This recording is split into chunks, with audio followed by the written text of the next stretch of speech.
अवधूत चिंतन श्री गुरुदेव दत्त श्री स्वामी समर्थ. नमस्कार मंडळी, मी प्रियंका आणि तुम्ही पाहताय भक्ती शक्ती या यूट्यूब चॅनलवरील आजचा महत्त्वाचा व्हिडिओ. बघा, आज आहे पौर्णिमा.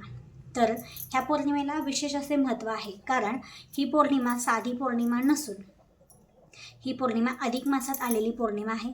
म्हणून ह्या पौर्णिमेला अधिक पौर्णिमा किंवा पुरुषोत्तम पौर्णिमा असे म्हणतात.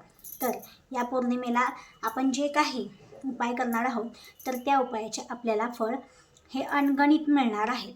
त्यामुळे आपण होता होईल तेवढं ह्या पौर्णिमेला उपाय बरेच घरात करायचे आहेत. मी यापूर्वीसुद्धा व्हिडिओ टाकलेला आहे, पण आताचा हा महत्त्वाचा व्हिडिओ आहे. तो म्हणजे ह्या पौर्णिमेला तुम्ही घराजवळ असा एक दिवा अवश्य लावा, जेणेकरून तुमच्या भाग्याचा उदय होईल. त्याचबरोबर तुमच्या नशिबात जी काही रखडलेली वगैरे कामं आहेत ते मार्गी लागतील. त्याचबरोबर आयुष्यात तुम्हाला कधीच कशाचीच कमी भासणार नाही. तर प्रत्येक पौर्णिमेला घरातील महिलांनी हा उपाय तर करणं आवश्यकच आहे. पण ही अधिक मासातली जी पौर्णिमा आहे त्याला आवर्जून खास योग आहे जुळून आलेला. का तर हा जो अधिक महिना आहे तो भगवान पुरुषोत्तमाशी समर्पित आहे आणि भगवान विष्णूची जेथे सेवा होते तिथे माता लक्ष्मी ही आपोआप निवास करायला येतच असते. म्हणून हा जो महिना जो आहे भगवान विष्णूंना समर्पित असल्यामुळे हा आजचा जो व्हिडिओ आहे त्यामधील माहिती म्हणजेच असा एक दिवा अवश्य लावा, जेणेकरून तुमच्या आयुष्यात जे काही रखडलेले वगैरे कामे आहेत ते मार्गी लागतील. त्याचबरोबर लक्ष्मी कृपा प्राप्त होईल, तुम्हाला धनप्राप्ती होईल, तुमच्या घरातील ज्या नकारात्मक शक्ती आहेत त्यांचा नाश होईल. बघा, नकारात्मक शक्ती म्हणजे काय? तर बघा, घरामध्ये नकारात्मक शक्तींचा वास कसा असतो? आता समजा अमावस्या आली आहे किंवा पौर्णिमा आली आहे, त्याच्यापूर्वी 2-3 दिवस तुमच्या घरामध्ये सतत कर्कश होणे, वादविवाद होणे, तक्रारी होणे, तर ह्याला म्हणायचं नकारात्मक ऊर्जांचा प्रवेश आहे तुमच्या घरात, असं समजायचं. त्याचबरोबर तुमच्या घरामध्ये सतत व्यक्ती आजारी वगैरे असते, म्हणजे आरोग्याच्या संबंधित, तर ते आरोग्यसुद्धा सुदृढ होण्याचे चान्सेस असतात. म्हणजे घरातील एकच व्यक्ती अशी असते जी मग ती महिला असू शकते, पुरुष असू शकतो, म्हणजे तुमच्या घरातील जी व्यक्ती देवधर्म पूजापाठ वगैरे करते ती व्यक्ती घरातील इतर सगळ्यांचा समतोल राखत असते. मग त्या एका व्यक्तीच्या पुण्याईमुळे तुमच्या घरामधील जे काही अंधार आहे, जे काही अडचणी वगैरे आहेत ना, त्या दूर होतात. म्हणून घरातील कुठल्याही व्यक्तीने, अगदी पुरुष असो, स्त्री असो, लहान मुलं असो, त्यांनासुद्धा आपण आत्तापासूनच संस्कार लावले पाहिजेत की देवपूजा कर, पूजापाठ कर, नामस्मरण कर, मंत्र जप कर. तर हे सांगायचं आपण कसं सांगायचं, तर स्वतः करायचं, तेव्हा ती लहान मुलं पण करतात. त्यामुळे बघा, आपण ह्या अधिक पौर्णिमेला ह्या जर गोष्टी केल्या, म्हणजे काय, हा जर तुम्ही दिवा एक असा लावला तर तुमच्या घरातील ह्या 5 ते 6 गोष्टी होणार आहेत, त्याचे तुम्हाला फायदे होणार आहेत. एक म्हणजे लक्ष्मीची कृपा होणार आहे, नकारात्मक शक्तींचा नाश होणार आहे, आरोग्य म्हणजे घरातील आजारी व्यक्ती असेल तर त्यांचं आरोग्य सुधारून त्यांना दीर्घायुष्य लाभणार आहे. नंबर 4, घरातील अगदीच प्रखरातला प्रखर पितृदोषसुद्धा दूर होणार आहे.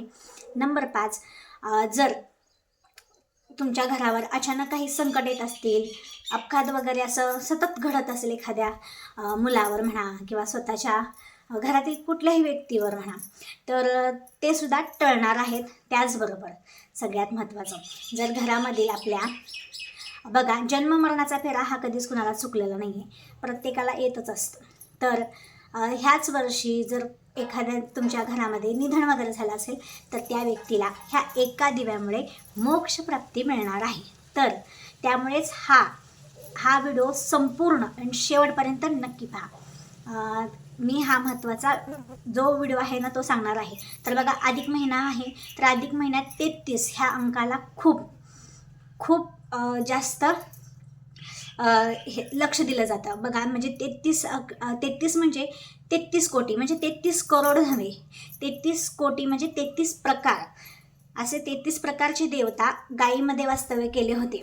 आपण ही कथेमध्ये सुद्धा ऐकलेलं आहे. कथा सांगायला गेली तर आणखीन व्हिडिओ पूर्ण मोठा होईल, मग तुम्ही डिस्टर्ब व्हाल, म्हणाल बोर होते, म्हणून बोर न करता म्हणजे 33 हा आकडा खूप महत्त्वपूर्ण आहे. म्हणून आपल्याला ह्या अधिक मासामध्ये 33 दिव्यांचे दान करायचं आहे. तर बघा, यथाशक्ती प्रत्येकाला तर 33 दिव्यांचं दान करणं जमत नाही. मग तुम्ही काय करायचं आहे, 33 वाती करायच्या आहेत.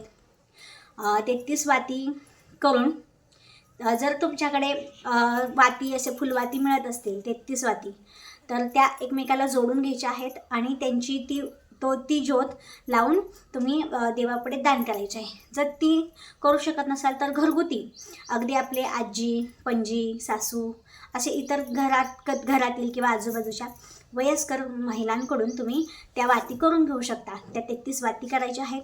त्यांची एकत्र फुलवात करून तुम्ही एका पंक्तीमध्ये घेऊन ती एक पंक्ती लावून तुम्ही जर घरामध्ये समजा तूप खात असाल तर तुपाचा दिवा लावायचा आहे, तुम्ही तेल खात असाल तर तेलाचा दिवा लावायचा आहे.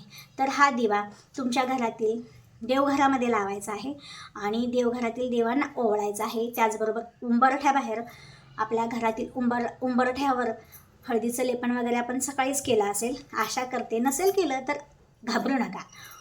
ही पौर्णिमा जी आहे ती दोन दुईत आहे, म्हणजे संध्याकाळी आज दुपारपासून सुरू झालेली आहे ती उद्यापर्यंत राहणार आहे. म्हणजे आज 11:59 सुरू झालेली आहे आणि उद्या म्हणजे 31 मेला दुपारी 2-2:15 पर्यंत आहे. म्हणून घाबरू नका. आज जर हा उपाय केला नसेल, उंबरठ्याला लेपन, हळदी कुंकू, रांगोळी वगैरे आज केली नसेल, काही कारणास्तव सोयरं, सुतक, मासिक धर्म असेल तर उद्या केलं तरीही चालतं. तर अवश्य करा उद्या. तर छानपैकी उंबरठ्याचं लेपन वगैरे करून उंबरठ्याबाहेर तुम्ही तो दिवा लावायचा आहे. त्यानंतर हा दिवा जो आहे तो तुळशीला दान करायचा आहे. जर तुम्हाला तुळशीपुढे जमत नसेल, तुम्ही जर ग्रामीण भागातून असाल तर तुमच्या ग्रामीण देवतेला तुम्ही तो दान केला तरीही चालणार आहे. तर 33 वातींचा फुलवातींचाच दिवा आपल्याला तो दान करायचा आहे प्रज्वलित करून. तर ही अतिशय मुख्य आणि प्रमुख सेवा आहे बरं का. ही 33 तुम्ही जे वाती करून जो दिवा प्रज्वलित करून दान करता, तर एक प्रकारे काय आहे तर 33 कोटी म्हणजे 33 प्रकारच्या देवतांचे स्मरण करून मग हा दिवा प्रज्वलित केलेला आहे. आणि त्यांच्या प्रती आपली कृतज्ञता आणि म्हणजे आता नेहमीच आपल्याला सर्व देवतांची नावं घ्यायला जुळत नाहीत. आपण जास्तीत जास्त मोजके कोण गणपती बाप्पा म्हणजे जे आपण नेहमी रेग्युलर 5 पूजले जातो, जसं की सूर्यनारायण, भगवान विष्णू, माता लक्ष्मी, महादेव आणि गणपती, हे जे 5 आहेत ते प्रमुख देवता आहेत, ज्यांची पूजनाशिवाय कुठलीच सुद्धा पूजा ही सफळ होत नाही. तसंच पौर्णिमेला काय करायचं आहे, जसे सकाळी सूर्याला तुम्ही अर्घ्य अर्पण करता, तसंच संध्याकाळी ह्या पौर्णिमेला अर्पण करायचं आहे चंद्राला जल. तर जल अर्पण करताना तर बघा, आज संध्याकाळी म्हणजे 30 मेला वार शनिवार, म्हणजे आज संध्याकाळी तुम्हाला चंद्राला जल अर्पण करायचं आहे. त्यामुळे तुमच्या जो पंचांगातील चंद्रबल आहे तो जर कमकुवत असेल तर तो बलवान होतो. म्हणजे तुमची रखडलेली कामं, लग्न वगैरे जुळत नसेल, एखाद्या सारखं संकट येत असेल, अडचण येत असतील, लहान मुलांची प्रगती होत नाही, खूप वाचन वगैरे केलं, पाठन केलं तरी पण लक्षात राहत नसेल, तर तो चंद्रबल मजबूत झाल्याने नक्कीच ह्यात सुधारणा घडून येतात. आणि ह्या अधिक मासातील ह्या दिवशी जर तुम्ही ह्या पौर्णिमेला जर उपाय केले तर तुम्हाला ह्याचे शतपटीने फळ मिळणार आहे. म्हणून अवश्य करा, न चुकता करा, कारण की परत तुम्हाला आणखीन 3 वर्ष वाट बघत बसायला लागेल आणि पश्चाताप होईल. त्यामुळे आवर्जून आज तुम्ही चंद्राला जल अर्पण करा. चंद्राला जल अर्पण करताना एक तांब्याचा कलश घ्यायचा आहे, त्यामध्ये गंगाजल घेऊ शकता. गंगाजल नसेल तर आपलं साधं पाणी घ्यायचं आहे, त्यामध्ये 2 थेंब आपण गंगाजल अर्पण करायचं आहे. आणि त्यानंतर कच्चं दूध अर्पण करायचं आहे, थोडीशी साखर किंवा गुळ अर्पण करायचं आहे आणि थोड्या अक्षदा, हळदी कुंकुम घेऊन त्यामध्ये कलशामध्ये घ्यायचं आहे आणि चंद्राला अर्घ्य द्यायचं आहे. तर ओम चंद्राय नमः, ओम चंद्राय नमः. अतिशय साधा आणि सोपा मंत्र आहे. अगदी जर तुम्हाला काहीच म्हणता येत नसेल तरीही तुम्ही चंद्राला अर्घ्य देऊन नमस्कार केला मनोभावे तरीही चालणार आहे.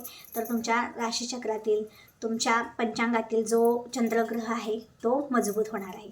तर नक्कीच तुम्ही हा उपाय, हे जे 2 प्रभावी, अतिशय प्रभावी असे उपाय मी सांगितलेले आहेत, नक्कीच करून पहा. तुम्हाला नक्कीच तुमच्या आयुष्यात बदल घडलेला दिसून येईल. तर चला तर मग भेटूया पुन्हा. व्हिडिओ आवडला असेल तर व्हिडिओला एक लाईक अवश्य करा. भक्तिशक्ती या यूट्यूब चॅनलचा परिवार मोठा करण्यास पाठिंबा द्या. धन्यवाद. श्री स्वामी समर्थ. जय जय स्वामी समर्थ. सर्वांच्या मनातील सर्व चांगल्या इच्छा लवकरात लवकर पूर्ण हो ही स्वामींचरणी मी प्रार्थना करते आणि आजच्या व्हिडिओची समाप्ती घेते. धन्यवाद.